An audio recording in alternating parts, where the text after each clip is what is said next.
रामनगर एक बहुत ही सुंदर गांव था। उसी गांव के किनारे नदी के पास एक पुराना सा घर था, जहां रहता था रामू मछुआरा। चेहरा मेहनत से तप चुका था और हाथों में गांठें पड़ चुकी थीं, मगर आंखों में आज भी उम्मीद की चमक थी। उसका परिवार में उसकी पत्नी गीता और 10 साल का बेटा गोलू रहता था। घर बहुत बड़ा नहीं था, पर प्यार उसमें छत से लेकर दीवारों तक भरा था। रामू की जिंदगी की एक ही आस थी, नदी। और नदी अब पहले जैसी नहीं रही थी। हर सुबह रामू सूरज से पहले उठ जाता, लकड़ी की अपनी पुरानी नाव को धक्का देते हुए पानी में उतारता और धीरे धीरे नदी की तरफ बढ़ता। उसके हाथ में एक जाल होता था, जो अब थोड़ा फटा हुआ था। उस दिन भी रामू दिन भर मेहनत करके लौटा, लेकिन जाल फिर से खाली था। वह चुपचाप घर की ओर चल पड़ा। रास्ते में गांव के कुछ और मछुआरे बात कर रहे थे। अब पहले जैसे दिन नहीं रहे रामू, लगता है मछलियां भी शहर चली गईं। रामू ने कोई जवाब नहीं दिया।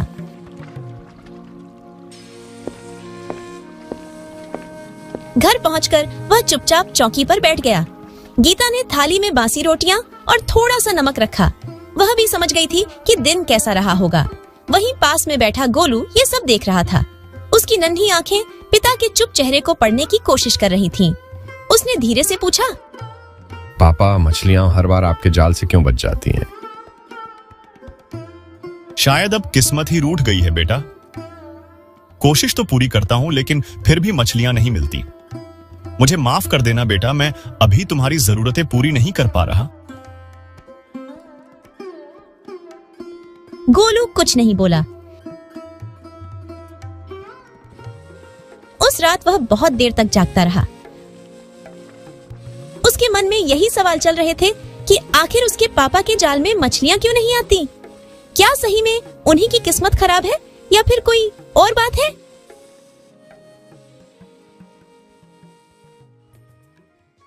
सुबह का समय था।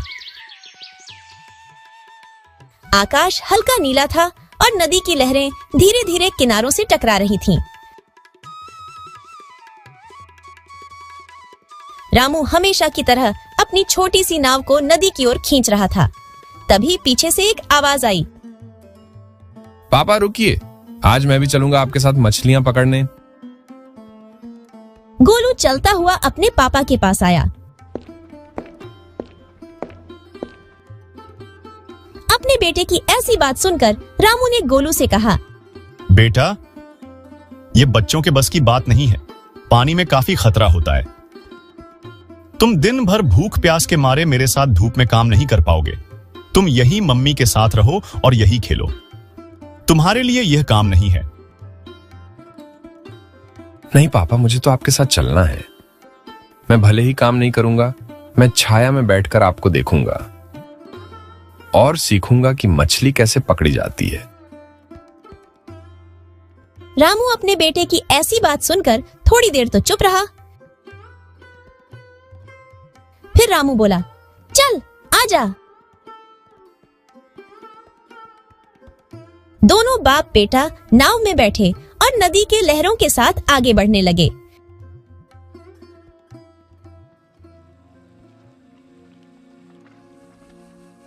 नदी के लहरों के साथ वह अच्छी जगह पर पहुंच गए, जहां पर रोज आकर रामू मछली पकड़ा करता था। दोनों बाप बेटे नाव से उतरे और रामू जाल फेंकने लगा। तभी गोलू ने अपने पापा से पूछा, पापा, क्या आप रोज यहीं पर आकर मछली पकड़ा करते हो? पर आखिर आप यहीं पर ही क्यों मछली पकड़ते हैं? नदी तो काफी बड़ी है, फिर हम और जगह मछली क्यों नहीं पकड़ते? क्योंकि सालों से ही यहीं पर मछलियां मिलती है। यहां पर ज्यादा मछलियां मिलती है, तो मैं बहुत समय से यहीं पर आता हूं। लेकिन अब धीरे धीरे मछलियां मिलना बंद हो गई। लगता है मछलियां खत्म हो गई। वैसे तुम क्यों यह सब पूछ रहे हो? क्योंकि मुझे लगता है कि शायद मछलियां भी इंसानों की तरह समझदार होती होंगी। उन्हें जब लगने लगा होगा कि एक जगह पर उन्हें पकड़ लिया जाता है, तो वह अलग जगह पर चली गई होगी। मुझे लगता है कि हमें अलग जगह पर भी मछलियां पकड़ कर देखनी चाहिए। शायद वहां पर मछलियां मिल जाएं। रामू को भी लगता है कि उसका बेटा गोलू कह तो सही ही रहा है। क्यों ना वह अलग जगह पर भी मछलियां पकड़ कर देखे, शायद यहाँ से मछलियां कहीं और चली गई हों। रामू अपने बेटे गोलू की बात को मानकर एक अलग जगह पर आ जाता है। रामू पानी में अपना जाल फेंकता है और दोनों बाप बेटे मछलियों के फंसने का इंतजार करने लग जाते हैं। गोलू उस समय सोच रहा होता है, अगर आज जाल में मछलियां फंस गईं, तो पापा मुझे हमेशा समझदार मानेंगे और फिर मुझे हमेशा मछलियां पकड़ने के लिए लेकर आएंगे।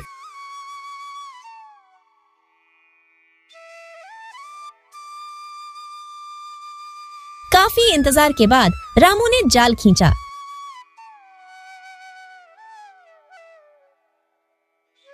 लेकिन जाल बिल्कुल खाली था। उसमें एक भी मछली नहीं फंसी थी। गोलू की तो सारी उम्मीदों पर पानी ही फिर गया। उसने तो सोचा था कि आज तो वह बहुत सारी मछलियां घर लेकर जाएंगे, लेकिन जाल को खाली देखकर तो गोलू काफी ज्यादा उदास हो गया। वह चुपचाप खड़ा रहा।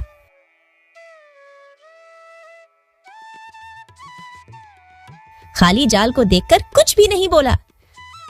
रामू अपने बेटे की ऐसी हालत देखकर सब कुछ समझ चुका था। वह गोलू से बोला, बुरा मत मान बेटा, ऐसा तो होता रहता है। इतनी सी बात पर कौन दुखी होता है। चल घर चलते हैं। दोनों बाप बेटे अपनी नाव में बैठकर घर की ओर निकल पड़े। रास्ते में भी गोलू कुछ नहीं बोला। वह चुपचाप नाव में बैठा रहा। थोड़ी देर बाद दोनों घर पहुंच गए। घर पर आकर रामू तो खाना खाने के लिए बैठ गया, लेकिन गोलू पास में ही खड़ा रहा। उसे ऐसे खड़ा देख उसकी माँ गीता बोली, क्या हुआ बेटा, ऐसे उदास क्यों खड़ा है? आजा तू भी खाना खा लेना। शायद आज भी मछलियां नहीं मिली इसलिए दुखी खड़ा है। कोई बात नहीं बेटा, नहीं मिली तो आज नहीं तो कल तो मिलेगी। ऐसे उदास नहीं होते। आजा खाना खा ले। अब गोलू अगली सुबह से ही रोज अपने पापा के साथ मछलियां पकड़ने जाने लगा। वह हर रोज अपने पापा के साथ जाता और उसी जगह पर जाकर वह जाल फेंकते। लेकिन जब वह जाल को खींचते तो हर बार जाल खाली आता। लेकिन उन्होंने हार नहीं मानी। वह हर रोज कोशिश करते रहे। धीरे धीरे इस बात का पता गांव के बाकी मछुआरों को भी चल गया था। वह भी बातें करने लगे कि रामू तो पागल हो गया है। वह अपने बच्चे की बातों में आकर अपना नुकसान करवा रहा है। वह अभी बच्चा है, अभी वह क्या जाने कि मछलियों को कैसे पकड़ा जाता है। कुछ गांव वालों ने तो रामू को समझाया भी, लेकिन रामू नहीं माना और उन दोनों बाप बेटे की यही कोशिश करते करते काफी समय बीत गया। एक दिन गोलू ने प्लान बनाया कि वह अब मछलियां पकड़ने सुबह नहीं बल्कि शाम को जाएंगे, क्योंकि उसने प्लान बनाया था कि शाम के समय नदी का पानी ठंडा हो जाता है, जिससे मछलियां नदी के बीचों बीच आ जाती हैं। और पहले वह गलती करते थे कि वह सुबह जाते थे और जब तक वह पहुंचते थे तो दिन हो जाता था और काफी ज्यादा गर्मी की वजह से पानी गर्म हो जाता था और मछलियां कहीं छुप जाती थीं। इसीलिए वह कभी भी मछलियां नहीं पकड़ पाए।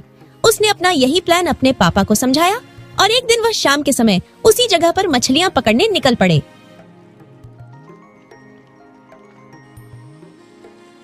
वहां पहुंचकर रामू ने नदी में जाल फेंका।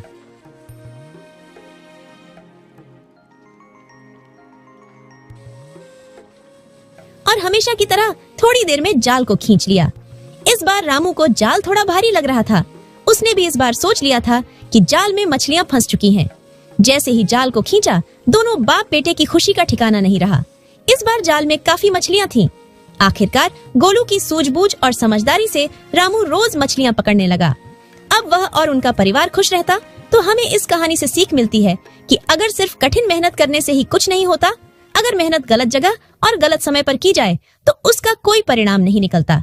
चाहे हम कितना भी कठिन परिश्रम कर लें, पर अगर हम सही जगह पर मेहनत नहीं करेंगे तो हमें परिणाम नहीं मिलेगा। मैं उम्मीद करती हूँ कि आप लोगों को यह कहानी पसंद आई होगी, और अगर कहानी पसंद आई हो तो हमारे वीडियो को लाइक और चैनल को सब्सक्राइब कर लो। ऐसी ही मजेदार और शिक्षा देने वाली कहानी देखने के लिए स्क्रीन पर टैप करके तुम हमारी और भी जादुई और शिक्षा देने वाली कहानियां देख सकते हो। वहीं पर मिलेंगे बच्चों। तब तक के लिए love you, bye bye. Video को लाइक करना तो बिल्कुल भी मत भूलना और सब्सक्राइब के बिना मत जाना। अगर तुम सब्सक्राइब करोगे तो हमारे नए नए वीडियो सबसे पहले तुम तक पहुंचेंगे, जिससे तुम उन वीडियो को सबसे पहले देख पाओगे।